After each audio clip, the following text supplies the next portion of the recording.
Watching TV has changed over time. Streaming has become the new norm. That's why Golden State Media Concepts television podcast dives headfirst to the world of cord cutting. Want to be on the loop of what's hot in Netflix? Or if it's not a preference, what about original shows in Hulu? We've got you covered. Join us as we fill in the blank and talk about movies to stream and what show you should be binging. This is the Golden State Media Concepts television podcast.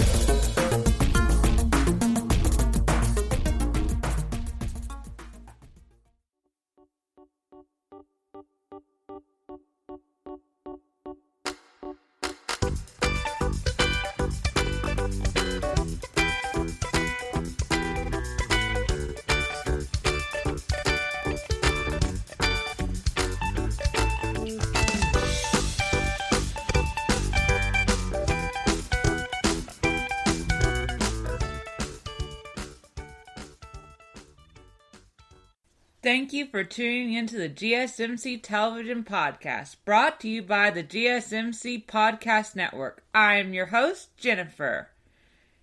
Last week we were discussing superheroes. This week is all about anime, and we're gonna start out with a superhero anime called My Hero Academia. My Hero Academia is a Japanese superhero manga series written and illustrated by Kohiya Horikisi. The story follows Midoriya, a boy born without superpowers, in a world where they have become commonplace, but who still dreams of becoming a superhero himself. He is scouted by All Might, Japan's greatest hero, who chooses Midoriya as his successor, and shares his quirk with him after recognizing his potential, and later helps to enroll him in a prestigious high school for heroes in training. So the series basically follows Midoriya as he tries to become a superhero and the rest of his classmates. There are a ton of really cool kids with really awesome superpowers. My personal favorite is Achika. She is one of the cutest girls, in my opinion, and she has the ability to make things weightless, including herself. So she's got gravity powers. And she also has a cute little crush on Midoriya. And of course, Midoriya's power basically is called One for All. And that basically gives him super strength, which basically gives him the power to fight really well because he got ultra strength. But he's not the best at using the power just yet. He's still learning. And another really awesome character that I like is called Todoroki. And his quirk is the ability over ice and fire. And it's really cool to see the struggles between all the different characters. We've also got another kid named Bakugo who struggles to be a good hero because sometimes his destructive nature makes him seem more like a villain than a hero. At least that's my opinion. And there's lots of other classmates that are just... I really like them all. But each one has their flaw, just like any other superhero. And so this particular first episode of Season 5 was all about the kids going through a drill, because when they're at school, they have to go through training, and this particular drill was as if a villain had infiltrated the school, taken one of their fellow heroes hostage. It was Pinky in this case, and they had to fight the villain. Well, not really hurt the villain because it's just a classmate pretending to be a villain, but subdue them. And they did succeed, but I don't know. I mean, the person who succeeded was, of course, Bakudo, but he went a little bit overboard. They also discussed what happened in the season finale of season 4, how Endeavor, who is the father of Todoroki, went up against a really powerful creature that's like this. It's like a Frankenstein in a way. And he was helped out by Hawks, who we find out in the next episode is actually working as a triple agent with the League of Villains, trying to infiltrate them. And then he's also trying to basically find out their next plan by pretending to be a villain when he's really still a hero. That's what a triple agent is. And it's really was an interesting episode. We also got to see Endeavor try to reconnect with his family because he's been kind of an abusive father, and, well, that makes you not really like the guy. But if you get behind the mask and see that he's not so mean, he was just trying to, well, do the fatherly thing in the way that he knew how, even though it wasn't right. But I like how Todoroki is trying to give his dad a second chance. He still can't forgive him for what he did to their mother, which was basically be abusive. Not to mention he gave his son the scar on his face. So basically, he's trying to make up for that. But it's hard to do so. Even though Endeavor is now the number one hero, that doesn't mean that he's going to be able to make up for all the wrongs he's done to his family. You can't just turn around one day and say, hey, I'm sorry about abusing and neglecting you for so long and keeping you separate from the rest of your siblings. It was just my bad. No, you have to work hard to atone for stuff like that. So we just have to really hope that he can. Not to mention Midoriya had this dream where he saw the past between, well, you see, there's this big conflict between One for All and All for One. They were two brothers that also had quirks, but All for One became an evil jerk, and One for All just basically wanted to make an ideal world where everybody got along and there was no more villains. So basically, that was an interesting little tidbit for Midoriya, and now he has a lot more to live up to. He has to really improve upon the future, and he's only using like 20% of the power that the power was given to him, and it's just like, I'm really trying to learn, but every time I use this power, part of my body hurts. It's like, I didn't mean for this to be the thing. But if he hadn't gotten the ability, he would be forever quirkless and feel worthless among the rest of the world. It's not his fault. It's very rare, in fact, that someone is born without a quirk, and it makes you feel inadequate. In a world where everybody else has superpowers and you don't have them, well, you could get bullied, you could get made fun of, which is basically the same thing as bullied, but sometimes bullying can be violent or just being name-called. And he just didn't want that anymore, and he wanted to save the people that he cared about and other random civilians. And he's really good at what he does. The last seasons were really a lot of fun. I really do like this series. And I am glad that all these actors and actresses work so hard in it.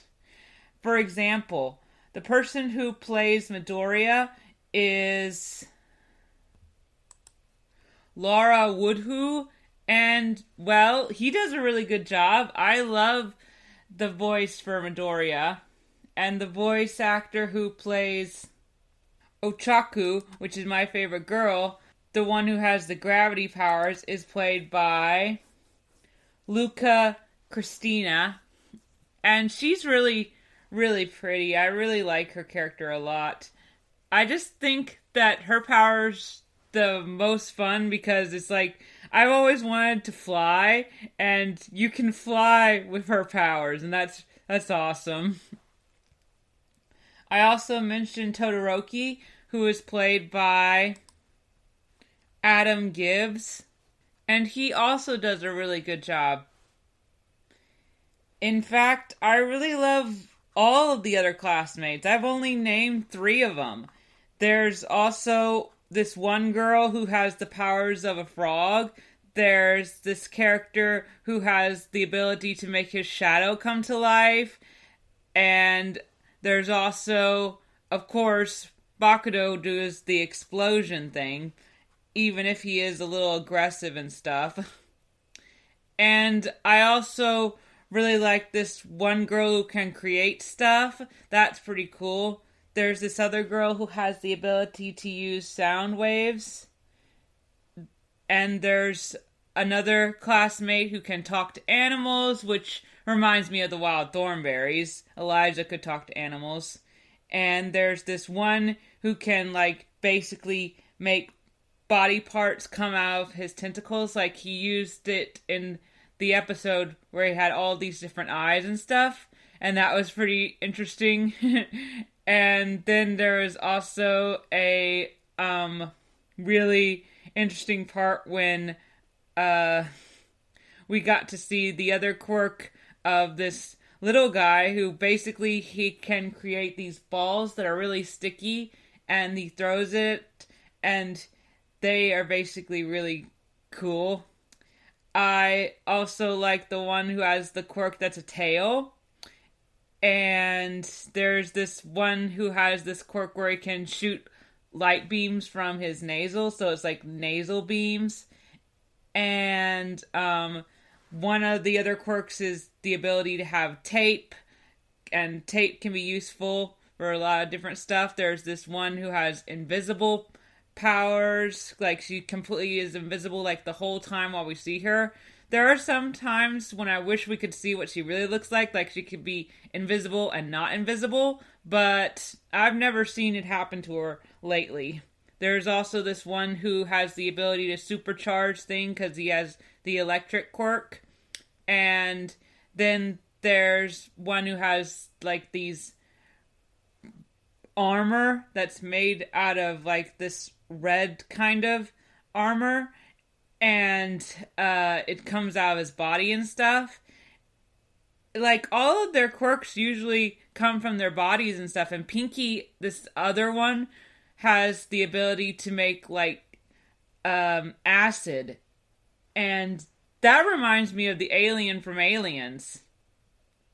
Anyway, it's just a really cool show, and I also forgot to tell you what powers Hawks has. He has the ability to make these giant wings, and he's really super fast. It's just really awesome seeing all these superheroes try to work hard to save and protect the world.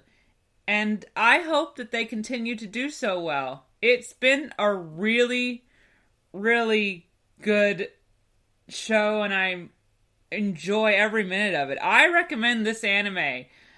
I really do. Especially if you're just starting out trying animes, this one is a good one to start out with. And especially try it if you love superheroes like I do.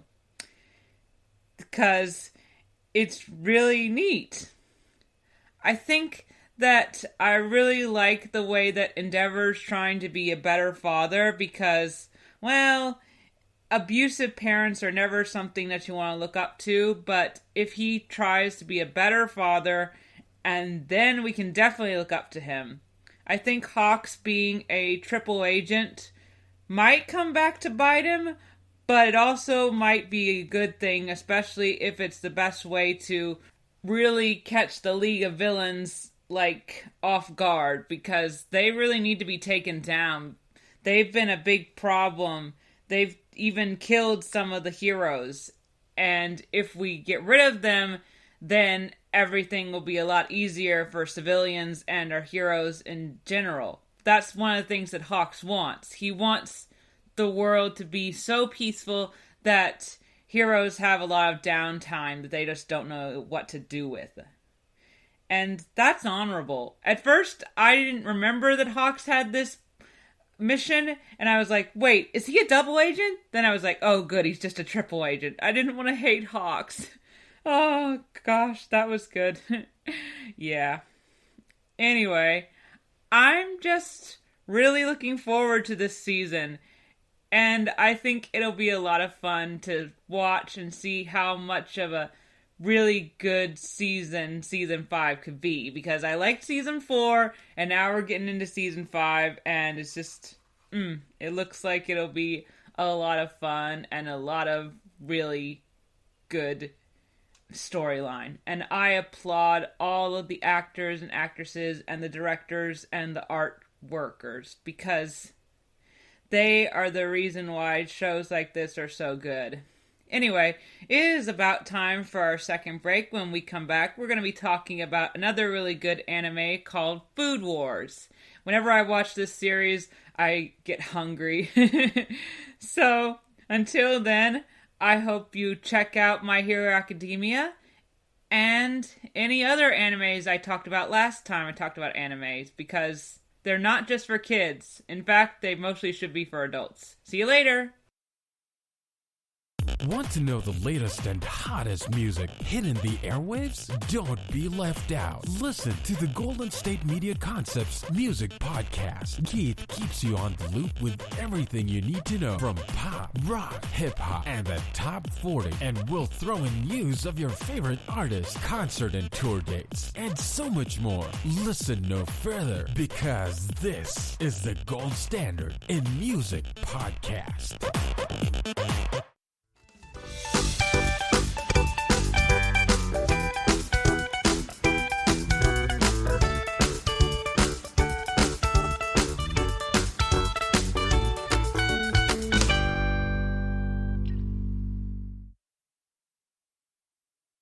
Hello and welcome back to the GSMC Television Podcast. I am your host, Jennifer. Before the break, we were talking about a wonderful anime called My Hero Academia, which is all about a school where superpowered children learn how to protect the world. Now, we will be talking about a show where children learn to cook for the world. Yes, this show is called Food Wars, or Soskitsuki no Soma, probably named for the main character, which is Soma Yukihira. He is basically this son of a really famous chef, and he goes to school at this school called Totsuki Academy, where he learns how to cook really well, and he's already a really good chef. But each episode, they have these food wars, which are basically like where two chefs compete to see who brings out the best dish, and whoever wins usually gets the prize. In this case, Soma is competing against the number 1 seat, Aishi Skasa. You see, there's a group of students that excel over all the rest, and they're called the 10, and if you compete against one of the 10 and you win, you can get their spot on the 10, and Aishi Skasa is the number 1 seat. So if Soma wins this battle, he'll be considered the number 1, but if he loses, he'll have to join Central. You see, this whole season started out in a festival, but then at the end of the festival, well, we had Erina, who's like the god tongue, which means her taste buds are so good that she can sense whatever is in a dish just by eating it once, and she's never wrong. Her father has now taken control over the school, and he's using his director's control to basically get rid of all the groups or all the clubs like at normal schools, so that cooking becomes solely based on central standards. And that is basically what's going to happen to Soma if he loses. He will become a part of Central because the 10 are basically working with Central, and they've kind of like sold themselves to Central. I hate it because the 10 seem like really decent people, but at the end of the day, you don't like them because it's their fault that Erina's dad is even in control of the school in the first place. And, well, This is just so mean. The dad is trying to make everybody cook the same, get rid of small Chinese restaurants or Japanese restaurant. Any restaurant that's in the area that doesn't meet his standards is going to go down, and that's why Soma never wants to join Central, even if he loses this food war. So the main theme of their battle is going to be French cooking, and they're using venison, or in other words, if you don't know what that is, it's deer, to make their dish. And, well, the weird thing about food wars is that every time someone eats at a food war, sometimes their clothes just kind of pop off. It's weird, I know, but lots of animes have nudity in them, but yeah, that's why anime should not be for children. Anyway, yeah. But that's not the main point of the show. The main point of the show is all the amazing cuisine that's in the show. I mean, it's not like other shows don't show nudity. I mean, gosh, look at how much there was on Game of Thrones. That was ridiculous. Anyway, the food is always so beautiful to look at. It makes you so jealous that you're not in the show so you can eat that food. And this week's episode is no different. When I saw all the dishes that were made with the venison, even though there's only 2, I wanted to eat that venison. Oh, it looks so good. It was really funny how Soma had used a shelled sweet chestnut snack in his dish, and it was just like, what are you doing, Soma? And he also used, to cook the venison, a charcoal grill, which was really neat to see it used. Another thing to like about this series is seeing all the different cooking techniques. I wonder if I could ever really apply these techniques and make the dishes. I don't think so. It seems like something only an advanced chef could do, and I'm just a humble cook sometimes. My mother's the real chef in the family, not me. Anyway, so he made this amazing dish using all kinds of different ingredients, and everybody really liked it. It turned out that Megami, one of his fellow classmates, Erina, and her assistant, Hisako, were basically watching their food war from the window, and, well, Soma kind of busted them, so they became the judges. And they really liked Soma's dish. You gotta know this about Erina. When Soma first came to the school, he had to make a dish for her to try, and she said she hated it, and her grandfather ended up being the one who got him into the school. And it was like, you lied. You did not hate it. You loved the dish. You just did that because you didn't like his attitude. Well, now she's really started to like Soma. So she gave an honest review, and it was a nice, well, semi-nice review. So now we wonder what the number 1 seat will do as a counteract. And, well, unfortunately, he does win. He made this awesome dish with the venison that had these great sauces.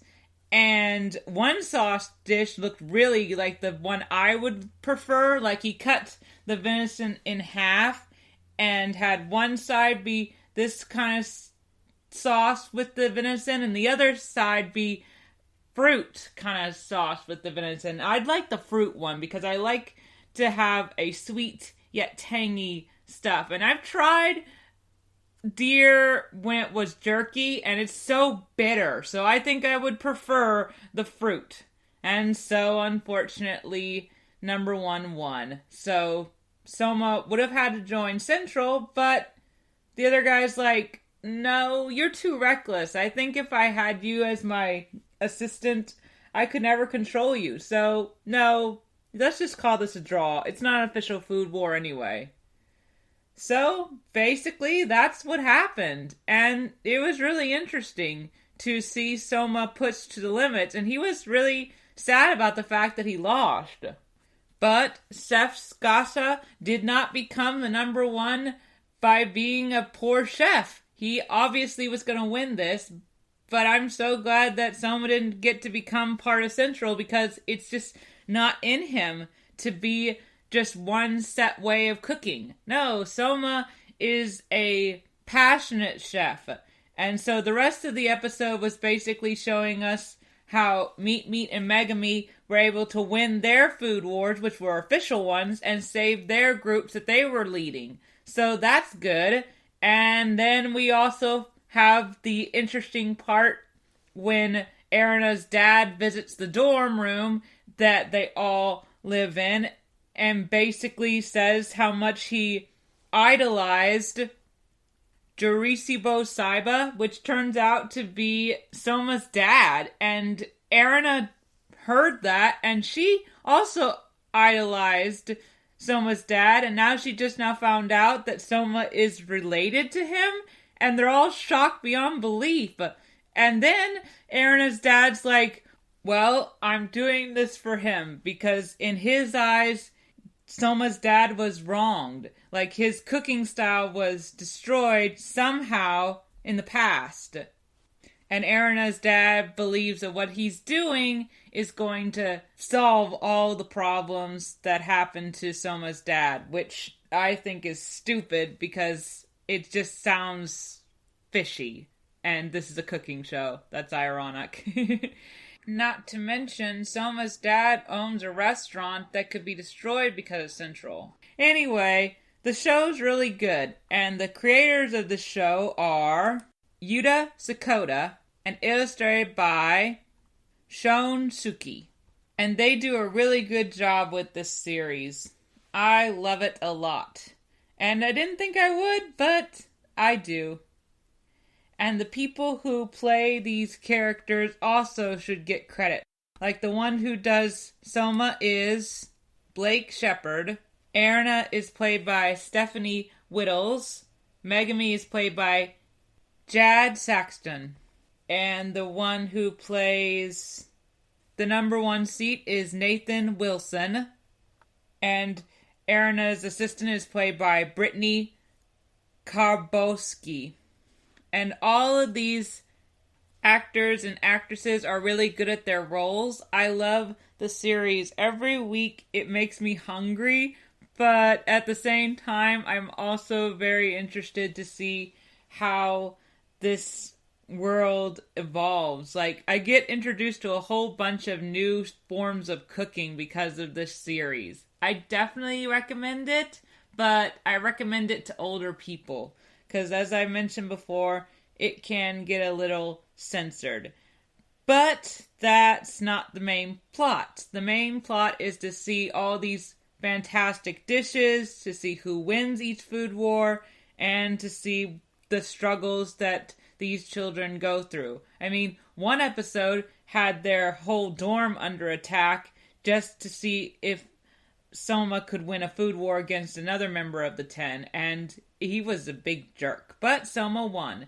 But he did not win this food war, which goes to show you that they don't always make Soma win. That would be boring. In fact, he has lost sometimes, and he has won sometimes. That's the way of it. You can't always win them, especially if you're in a series where winning and losing a battle is how you progress. But if you keep winning, then it's not a very interesting series.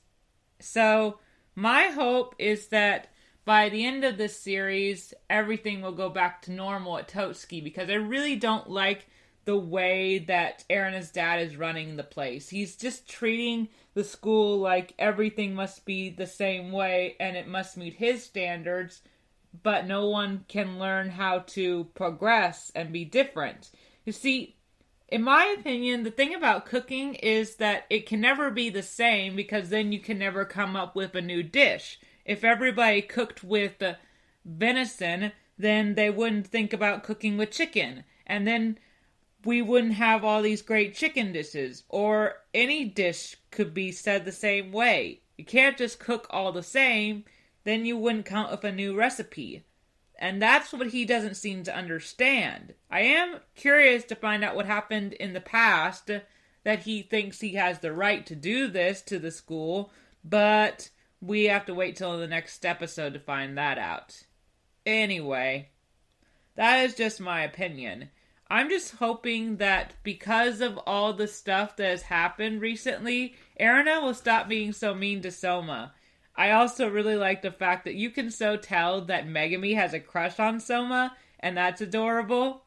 And I think that Erina is starting to respect Soma a little bit more. Not that she'll ever admit it because she's Erina. But eventually, I think the two of them will find some common ground.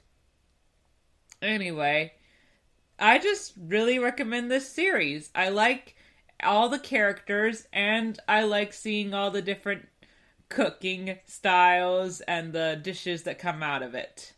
So, it is a lot of fun to watch a series that is all about cooking. It's like, maybe I should try a actual real people show about cooking since I like this show so much. I don't know. Maybe. I'd have to find a show like that and review it. Maybe I'll do that sometime. But for now, I'll just stick with my anime Food Wars, which is awesome. Every week I get introduced to a new dish and my taste buds are just like craving to just pop right into the show. And there's a lot of times when you want to do that with a really good show, but then you remember that's impossible. That's on television. You're in real life, and you don't get to taste yummy food in real life unless you go to an awesome restaurant. Oh well. It is almost time for our second break. When we come back, we're going to be talking about another great anime called Moon Phases. Its entire series is online, and it's worth the watch. I recommend it completely. I am excited to see how the series ends. Until then, stop and have a great snack, and I will see you after the commercials. Tired of searching the vast jungle of podcasts? Now listen close and hear this out. There's a podcast network that covers just about everything that you've been searching. The Golden State Media Concepts Podcast Network is here. Nothing less than a podcast bliss with endless hours of podcast coverage. From news, sports, music, fashion, cooking, entertainment, fantasy, football, and so much more. So stop lurking around and go straight out to the Golden State Media Concepts Podcast Network. Guaranteed to fill that podcast itch. Whatever it may be. Visit us at www.gsmcpodcast.com. Follow us on Facebook and Twitter, and download us on iTunes, SoundCloud, and Google Play.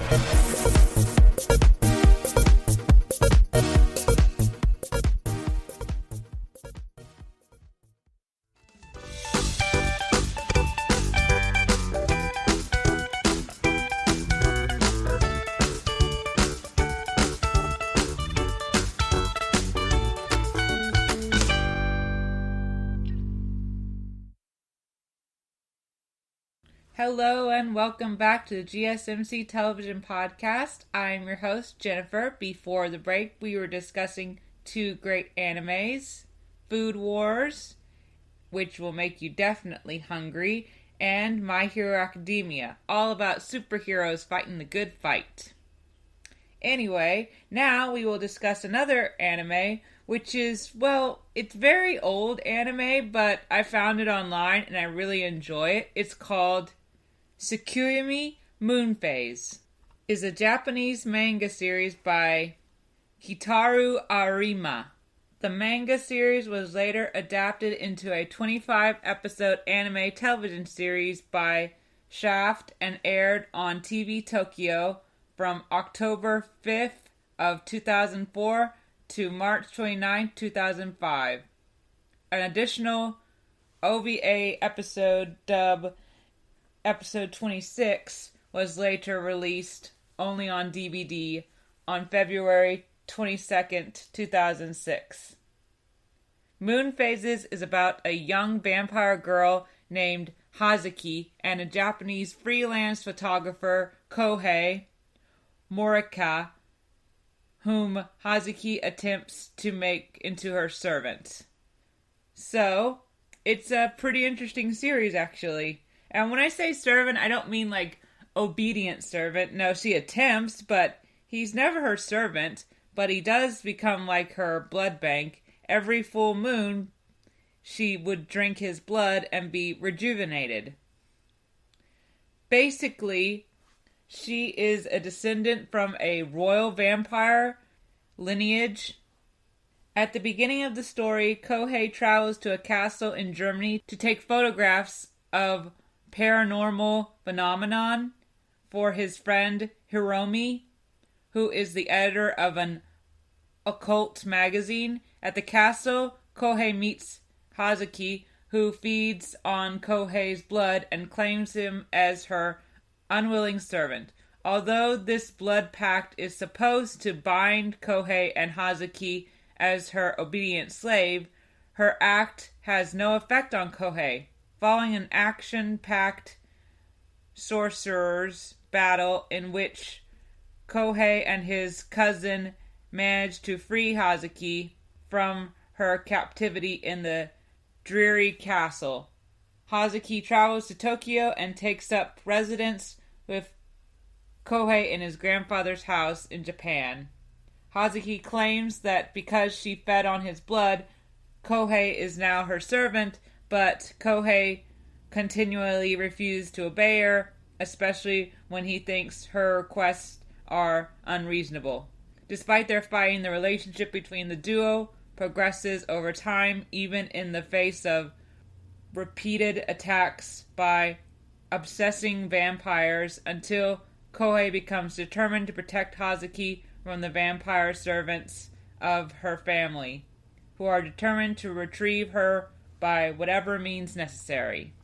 That is basically the plot of the series. I've been watching it for a while now, and, well, I gotta say, it's very cute. I like Hazuki. She's an adorable little vampire girl. I always like how she wears these cute little cat ears, and I like her familiar, who is able to be a cat at some points, but also she is a little flying cat girl, which is adorable.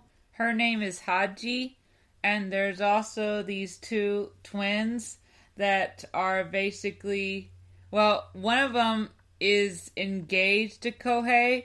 I think that's a Japanese or Chinese tradition because she's really young and should not be engaged to Kohei, but yeah, that's a thing. Kaoru is the one who is engaged to Kohei, and Seiji, which is Kohei's cousin, is engaged to her sister, Hikaru. The other characters that are important to the series are Artemis, who is the sister, well, half-sister of Hazuki, and, of course, Kohei's grandfather, and there's also Elfriede, who is a vampire that later joins their group, and she also has a thing for the grandfather, which isn't as weird as you would think. Since she's a vampire, she's really old, so it's in a way that she has a thing for younger men. It's complicated. It's a vampire thing. Anyway, the other character, of course, is Hiromi. Anyway, the series is really good, and I like the characters. So the people who play these characters definitely should get some praise. And the actress who plays Hazuki is Manuka Ryle, and Kohei's is Jason Liberche. Then we have Heiji's character is played by Lucy Christina. Alfrede is played by Yumi Kazu, and Seiji's played by Sony Starrett. Alfrede is played by Stephanie Young. Hiromi is played by Michiko Neya. And Kaoru is played by Brina Palsy. And her sister is played by Ma Katawaki. Sawa Ichiz plays Artemis, or they sometimes call her, well, actually most of the time call her Arte. And I couldn't exactly find out who plays the grandfather, but he is an essential role. In fact, we actually thought he and Alfrede died in one of the attacks on the family. You see, during the mid-season finale, there was this attack on the family, and the whole house burned, and Alfrede and the grandfather were inside of it at the time, and Kohei and Hazuki had to flee. So they thought that the grandfather and Alfrede died, but instead they just managed to kill the vampire. So basically, after that situation, Kohei wanted to get stronger, so he went to where the main branch of the family was living and decided to start studying how to become stronger. And the way he became stronger was by using this power called the Chikai, which basically allows him to banish spirits. And he always had it, but it was like under suppression so that he could live a normal life. But basically, they took it off him, and ever since then, whenever he looks at Hazuki, he's terrified, which was very annoying. A couple episodes ago, Hikaru was taken by the main villains that were taking care of Artemis. You see, Artemis had come to basically take Luna back to the castle with her two guardians. Luna is another name for Hazuki. But Hazuki didn't really want to go with them, so they were going to fight Artemis's guardians, but it turned out that first Kohei had to really get a handle on his Chikai, but he couldn't, because every time he looked at Hazuki, he was screaming like a baby. But eventually he learned to overcome it, because he realized that if he didn't, then Hazuki would be taken away and turned back into Luna, which is like this dark version of herself, which is what he kept seeing, and that's why he was afraid of her. But with a little help from his family, he was able to overcome his fears, and he came to Hazuki's rescue, along with the rest of the crew. They were all trying to fight to protect her, and then here comes Kohei, and he's able to use his powers along with Hazuki's powers once she drinks his blood to defeat the big bad. And it was really good episode seeing them fight, and the climax was really amazing. But I liked the next episode even more because after that one, they had all returned home and had a big party. And what do they find out? They find out that Artemis is okay. You see, during the battle, Artie was almost injured, but her best friend basically saved her life. And so she was all alone. But no, the rest of the team would not have that. Particularly Haruko, she wanted to protect Arte.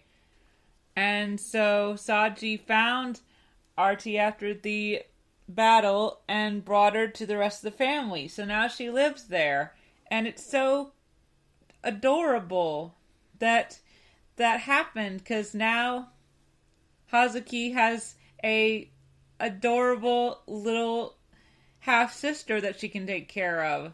And Kohei also has gotten over his fear of Hazuki. He actually resealed his power so that their relationship would never be tainted again.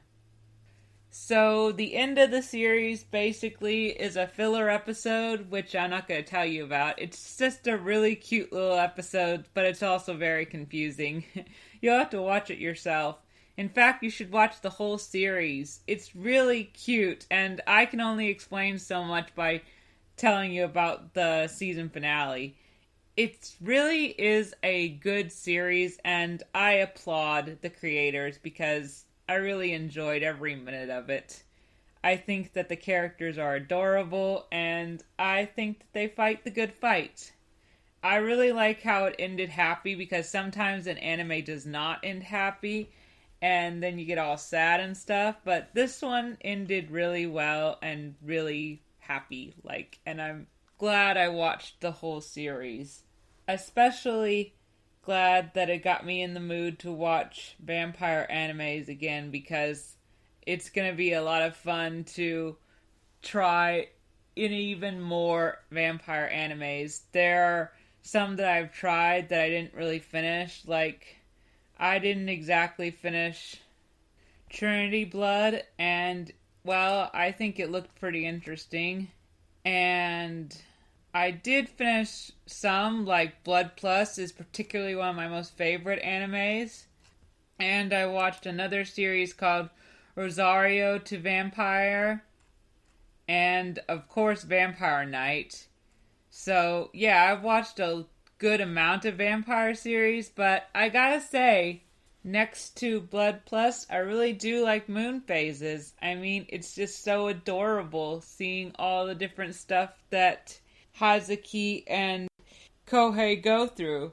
They're so cute. It's like big brother and little sister, which is what she calls him. She calls him her big brother all the time. Which is what I like about them. They're not servant and slave. They're big brother and little sister.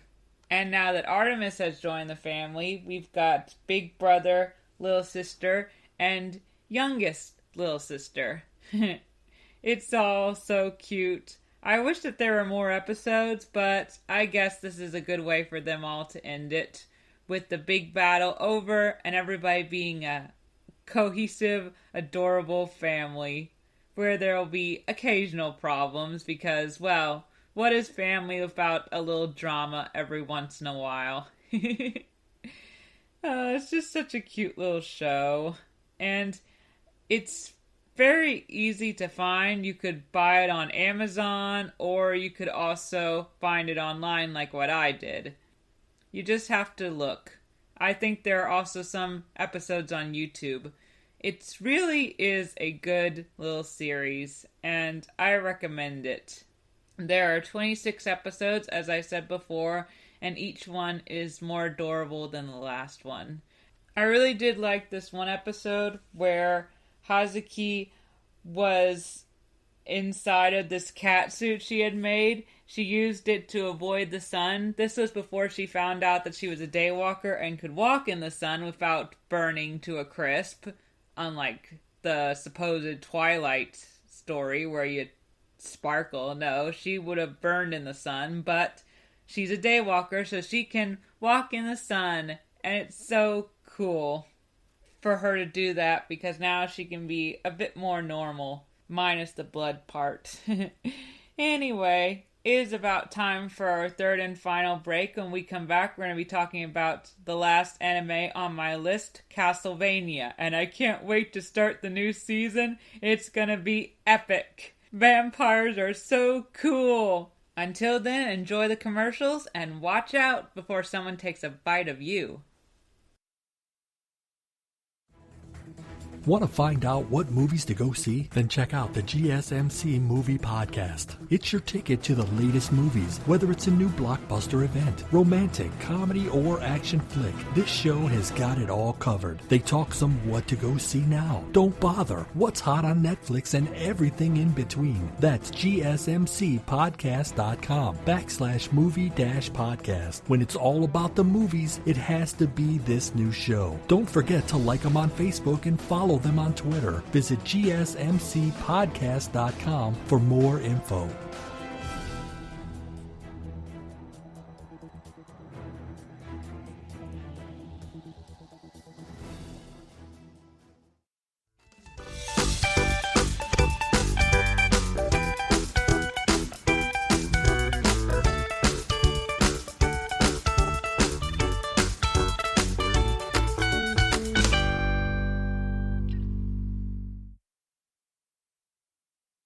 Hello and welcome back to the GSMC Television Podcast. I am your host, Jennifer. Before the break, we were discussing 3 wonderful animes, My Hero Academia, Food Wars, and Moon Phases. Now we will wrap up this episode by talking about Castlevania, a really good anime that has just released its 4th season on Netflix.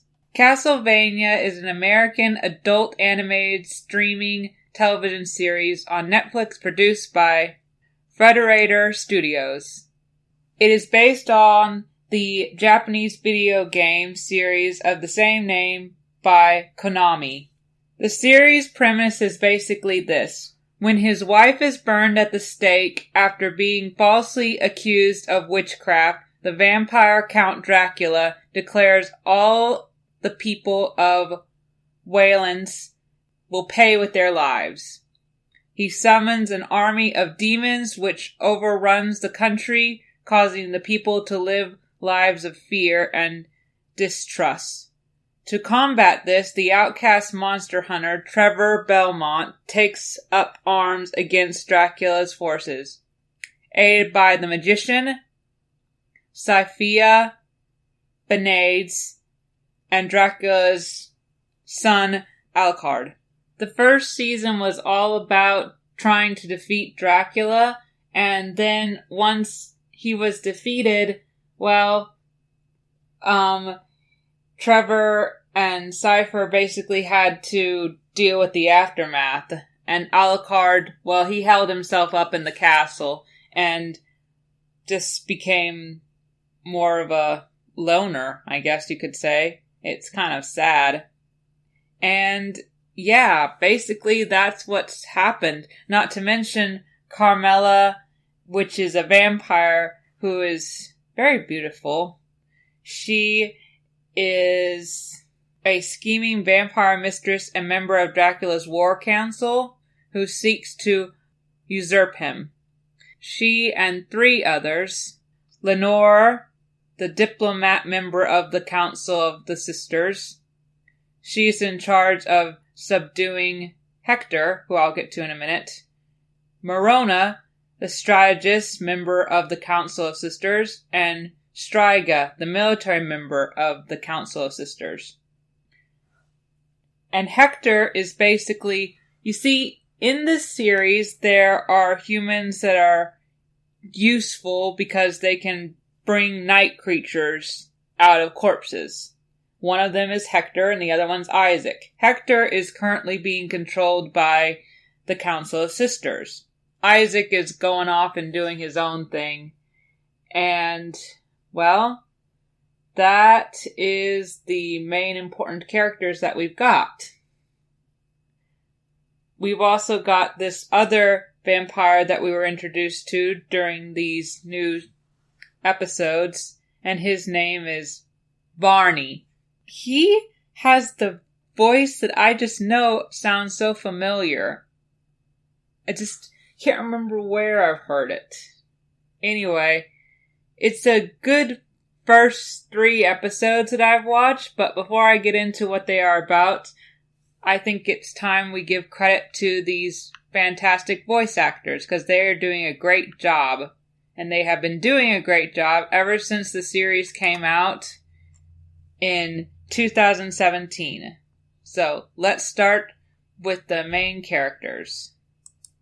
So, Trevor Belmont is played by Richard Armitage. And he's really funny and hot and an amazing guy who comes from a clan of vampire killers. And then the one who plays Alucard, the son of Dracula, is James Collins. And, like I said, he's a loner right now, but he's still an interesting character. And then Alejandro Reynoso plays Cypher Benades, who is my most favorite character because I love how awesome of a magician she is. And then Dracula was played by Graham McTavish. But since he is dead, he's not as important right now.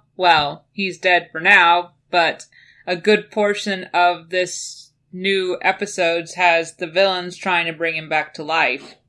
Then we have Hector, who's played by Theo James, and he's an excellent character. And Isaac is played by Attica Impo Comac. Gosh, that is a mouthful of a name, but he's still a very interesting character. Carmilla is played by Jamie Moray, and Lenore is played by Jessica Brown Findlay. Morana is played by Yasmin Al-Masir, and Striga is played by Ivan Michalvik. So those are the actors and actresses who, well, create these fantastic main characters, and there are two new characters that were very important that we got introduced to in season 4. We got Barney, who is played by Malcolm McDowell, and, well, he's a vampire from London and former agent from Dracula's army who seeks to resurrect his master, so he's in charge of that. And then we got Zamfir, who is played by Tox Alagundadai, and she is the head guard of the Travasti Underground Court, fighting against night creatures.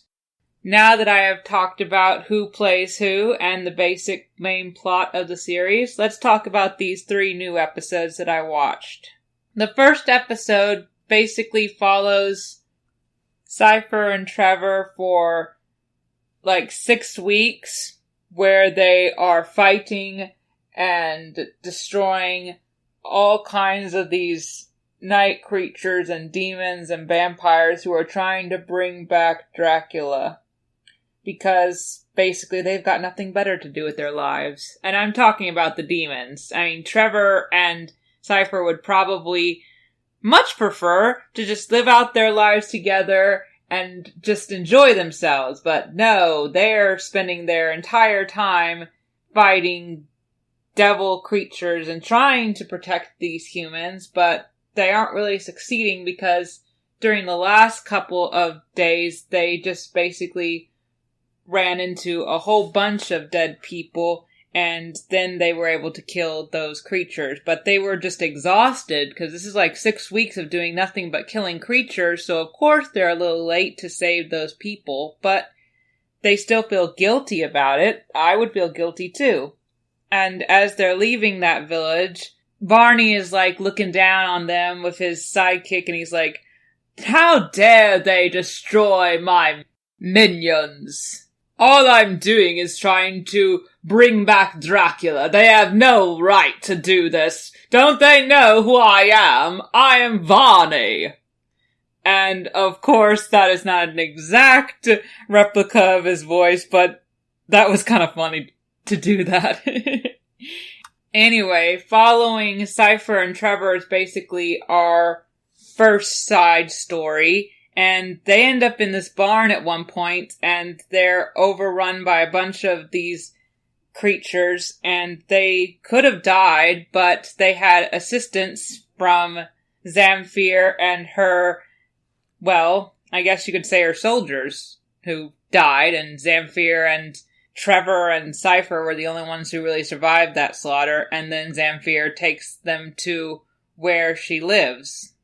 She says that she has these items that sound really interesting, and they could be useful in combating these demons and stuff, but she doesn't trust Cypher and Trevor just yet.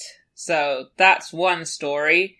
And then we have Alucard, who is basically, like I said, being an outcast loner, and then here comes this horse with this rider who's basically dead, and on the rider, there's this note saying that this village is under attack and they are begging Alucard for his help. And, well, he buries the rider and, well, I don't know if he's gonna help them. I hope he does. And then we've got the other plot, which is basically of Carmilla and her group, who are just, well, Carmilla's like drawing up all these maps, trying to pinpoint where they should invade next, and she wants all of the things that men have, because when she was younger, she was basically betrayed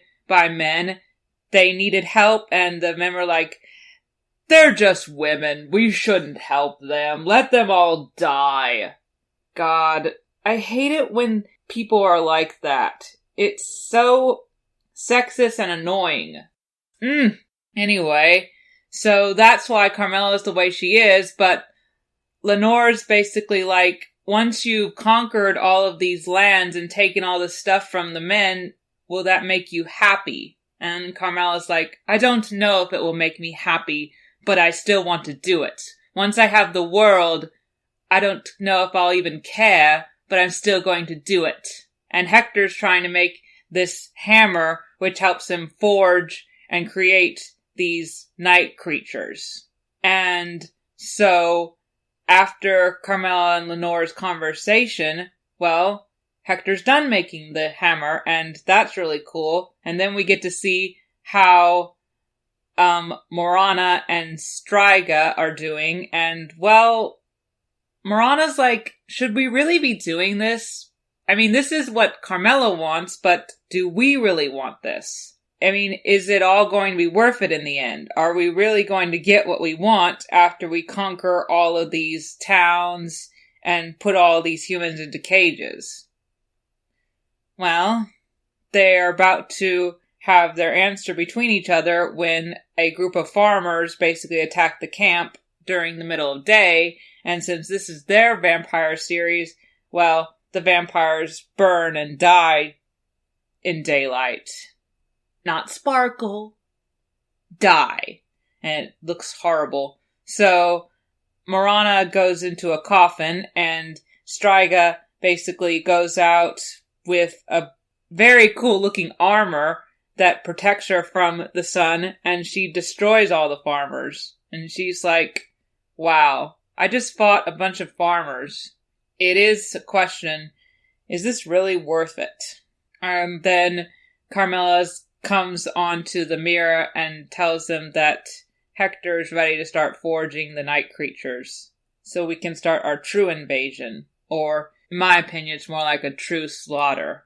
So, yeah, that is basically most of the plots. One more plot is basically what Isaac is doing, which is just destroying towns and then rebuilding the town and burying the bodies that he can't use to create night creatures. And one of his generals like, why are we doing this?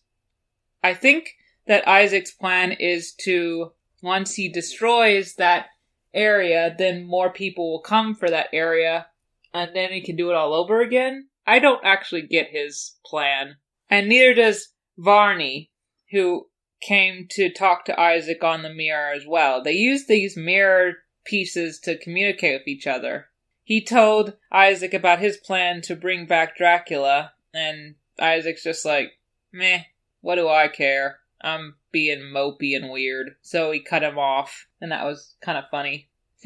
So all of these plots are forming into 3 different episodes, and, well, they were good episodes. I'm curious to see what happens in this season.